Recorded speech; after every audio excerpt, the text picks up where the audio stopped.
नतीजा का दिन। स्कूल का सहन आज कुछ अलग ही रौनक से भरा हुआ था।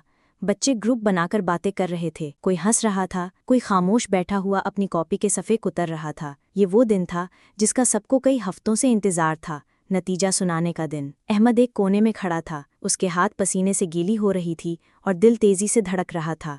वो हमेशा से मेहनती था, लेकिन पिछले साल के कम नंबर उसके दिल में खौफ छोड़ गए थे। उसकी माँ ने सुबह जाते हुए सिर्फ एक जुमला कहा था, बेटा, बस सच्चाई और मेहनत कभी शर्मिंदा नहीं करती। घंटी बजी, सब बच्चे असेंबली हॉल की तरफ दौड़ पड़े। उस्ताद कुर्सियों पर बैठ गए और प्रिंसिपल साहब स्टेज पर आए। हवा में एक अजीब सी खामोशी छा गई। एक एक करके नाम पुकारे जा रहे थे। कुछ बच्चों के चेहरे खुशी से चमक उठते, कुछ के होंठ खामोश हो जाते।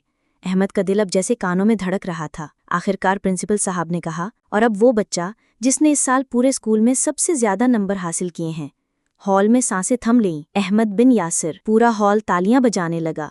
दोस्त आगे बढ़कर अहमद को मुबारक देने लगे, लेकिन अहमद की आंखों में नमी आ गई। उसने सोचा, क्या ये सब सच में हो रहा है? स्टेज पर जाते हुए उसने अपनी माँ का चेहरा याद किया, जो रोज फजर के बाद उसके लिए दुआ करती थी। प्रिंसिपल ने सनद और ट्रॉफी उसके हाथ में दी और कहा, बेटा, तुम सिर्फ अपनी नहीं पूरे स्कूल की शान हो। जब वो हॉल से बाहर निकला, उसके कदम हल्के थे, लेकिन दिल भारी था, भरा हुआ शुक्रगुजारी और खुशी से। उसने जान लिया कि मेहनत और दुआ साथ हों तो कामयाबी खुद चलकर आती है।